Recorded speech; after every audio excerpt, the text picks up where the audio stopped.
America's highway system is often praised as one of the most convenient creations in the world. But we forget that beneath these concrete veins and inside the desert's black corners, there are stories buried that never make the news. When you're alone on I-40 at 2 a.m., you're not just a driver, you're potential prey. This is Alex's story. In the police archives, it's still listed as case number 409, unknown. It happened on October 12, 2018. I had just finished college in Los Angeles and was driving back home to Oklahoma in my trusty 2010 Honda Civic. I chose to drive at night to avoid Phoenix's infamous traffic. Around 1 a.m., I crossed the California border into the Arizona desert. The temperature dropped sharply. Desert nights are blacker than ink and colder than they have any right to be. Around me were nothing but cactus silhouettes and the occasional streak of heat lightning painting the sky purple. Inside the cabin, only my tires hummed and a low-volume podcast played. I hadn't seen another soul for almost 2 hours. It felt like I was the last person left on Earth. At first the solitude was calming, but slowly it shifted into a prickling unease. That's when I saw it. Half a mile ahead, faint red taillights floated in the darkness. Weak, almost dying. As I got closer, I realized it was a truck. Not a modern 18-wheeler. This thing looked like a Peterbilt 281, the kind from the movie Duel. Rust covered every inch of it, as if someone had dug it out of the ground after 30 years. Thick black smoke belched from its exhaust, the smell of rotten diesel crawling through my AC vents. It moved painfully slow. I decided to overtake it, and when my headlights hit the driver's cabin, my heart froze. The driver's window was rolled all the way down. The freezing desert air blew straight through. The man in the seat was wrong, a dirty flannel shirt. Dirty flannel. One hand on the wheel, pale, dry, almost shriveled. And when I pulled up beside him, he turned his head toward me with unnatural slowness. Where eyes should have been, there was only darkness, maybe sunglasses, maybe empty sockets, no expression, no blink, just a hollow stare until I passed him. For the next 20 minutes, I kept checking my rearview mirror. Nothing but black. I exhaled. I'm overthinking it, I told myself. Then, a blast of white light exploded behind me. The truck was on my bumper. No warning. It had crept up with its headlights off, then flicked on its high beams at the last second. The light was so bright my whole cabin shone like daylight. White spots swarmed my vision. I couldn't see the road. I rolled the window down and gestured, "Go around me!" He didn't move. Then the horn sounded. Not a normal truck horn. A broken, stretched, animal-like scream. Honk! I was doing 85 miles per hour. That rusty antique, something that should barely be running, was keeping up effortlessly. Then it tried to push me off the road. It moved to my left and shoved its steel body toward my small Civic. I panicked and swerved onto the dirt shoulder. Gravel and stones hammered the underside of my car. "Are you insane?" I yelled. My phone had fallen off the dashboard. When I finally grabbed it, no service. This wasn't road rage. This truck was playing with me, like a cat playing with a mouse. A sign appeared. Rest area, no facilities. 1 mile. My engine was overheating. My tires wouldn't survive much more. So I made a suicidal decision. I turned my headlights off. Yeah, 80 miles per hour in total darkness. At the last second, I cut the wheel right and barreled down the rest area ramp. I slammed the brakes and slid behind a concrete barrier. My entire body shook. Sweat stung my eyes. My knuckles were bone white. Silence. Had he left? I cracked the window open. Crickets buzzed in the cold desert wind. Then, crunch, crunch, crunch, tires on gravel. He knew. He knew exactly where I was hiding. The truck rolled into the rest area with its lights off. Ghost mode. The engine throbbed quietly. A deep, slow, doom, doom, doom. It eased forward and stopped only 20 feet from my hiding spot. I slid down onto the floor of the passenger seat, barely breathing. The truck door creaked open. Heavy boots hit the ground. He walked, not toward my car, toward the back of his truck. Through the side mirror, I saw him under a sickly yellow lamppost. He had to be at least 6 feet 5 inches, a long raincoat. He opened the trailer door and dragged out a large black plastic bag. It hit the ground with a wet thud. Whatever was inside wasn't solid. He dragged the bag toward the desert brush, and I realized, if I made a sound, the next bag would be for me. After 10 minutes, he came back, climbed into his truck, and drove away without his lights. I didn't move until dawn. At 5 a.m., I floored it straight to the Kingman Police Department. At first, the front desk officer thought I was drunk. I looked like hell, shaking, eyes red, hair a mess. But when I mentioned the body bag dragging, Detective Miller took me into his office. "You said it was old, rusty?" he asked, not skeptical, but worried. "Yes, looked like a Peterbilt." He sighed and pulled a file from his drawer. "Son, take us to the spot." 2 cruisers followed me to the rest area. In daylight, the place felt even more desolate. I pointed to the bushes. He went there. Miller and his team found tire marks. "These," Miller murmured. "These tires haven't been manufactured since the 1980s. They started digging. The soil was freshly turned. 2 feet down, the shovel hit something. My heart stopped. A black garbage bag. The stench was unbearable. Inside, no body. Instead, mannequin parts, arms, legs, a head, burnt, melted, disfigured. And the mannequins were wearing actual human clothing, clothes stained with very old blood. At the bottom of the bag was a metal box.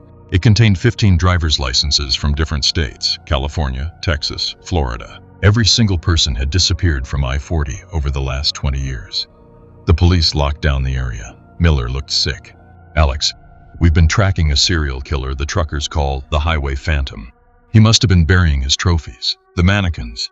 We don't know if they were practice or ritual." Every camera near the rest area was checked. None recorded the truck.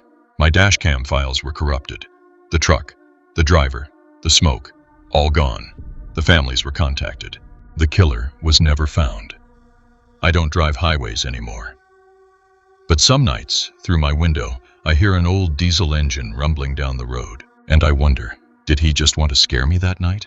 Or was he showing me where my license would have been buried if I'd stepped out of the car?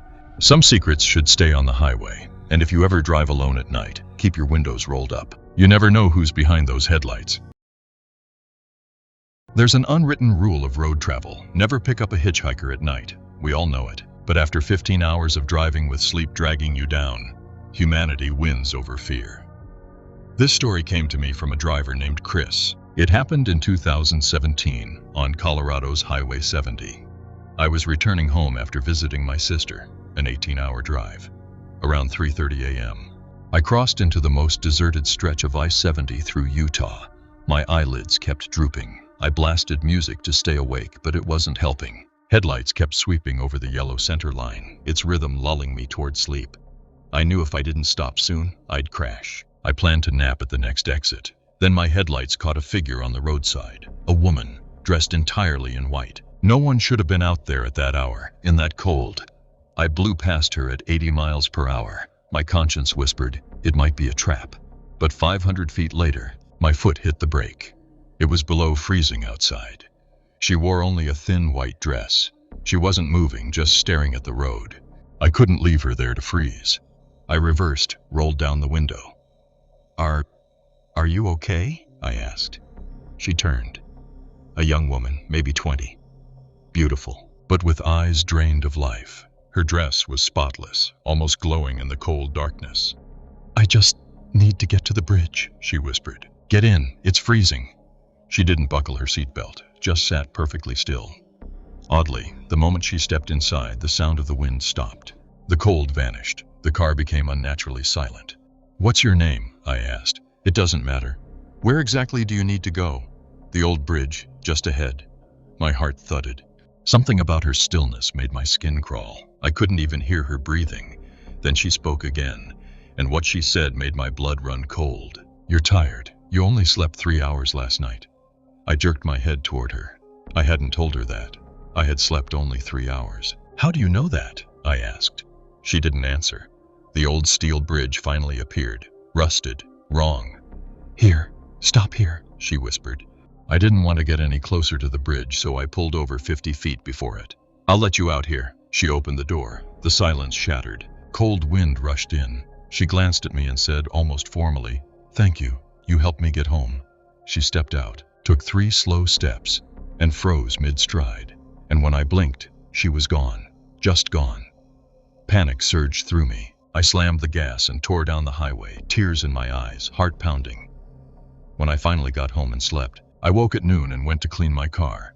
Then I saw it, lying on the passenger seat. A small wooden toy, hand-carved, old, ice-cold to the touch. I went to throw it away, but on the back, carved in worn English letters, 24th Street, 1985. I Googled it immediately. The search results left me trembling. In 1985, a college girl had died in an accident on that exact bridge. She'd been returning from visiting her sister. She wandered out into the freezing night seeking help, but vanished after another car struck her. Her body wasn't found for weeks. Her mother identified her remains by the only thing found with her, her favorite wooden toy, the same toy sitting on my passenger seat. That night, I hadn't picked up a random hitchhiker. I'd picked up a soul who'd been wandering that highway for 30 years, exhausted.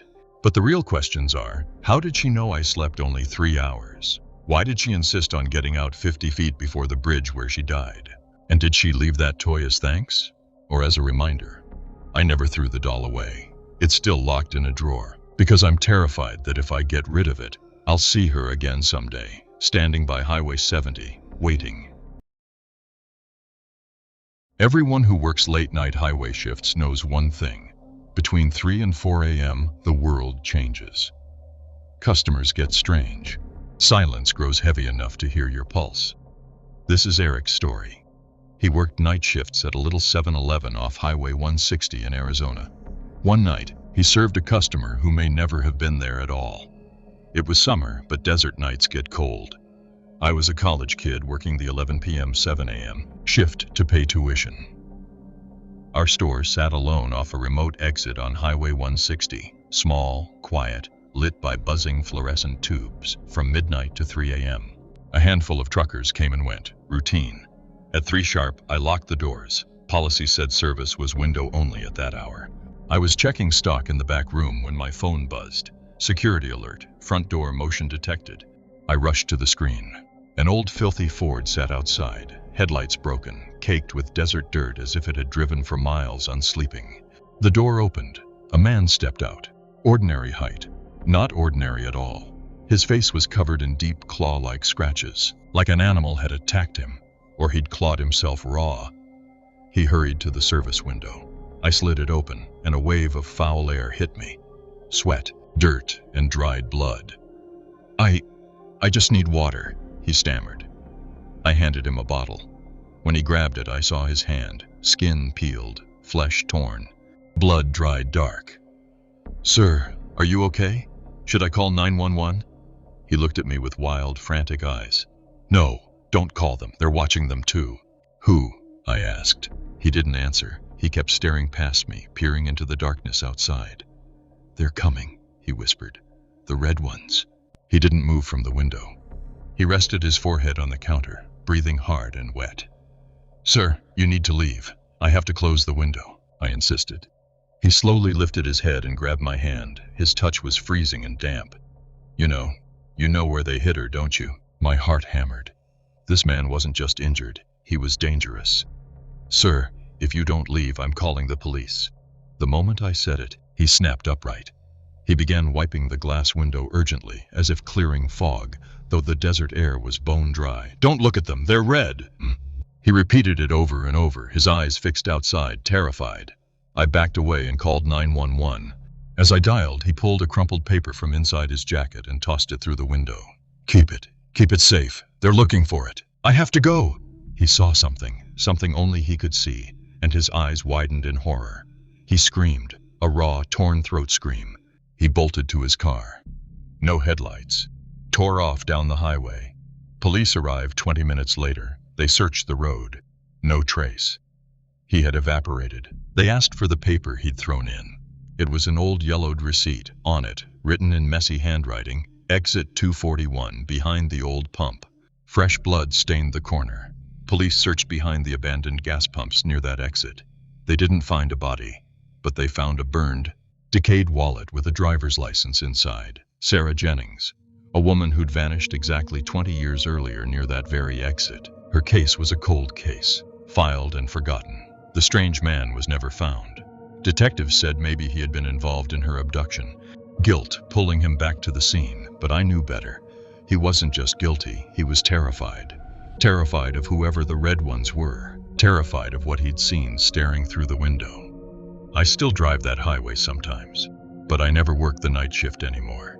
And I never, ever look in my mirrors on empty roads, because I'm afraid I'll see someone standing by my car window, wiping the glass.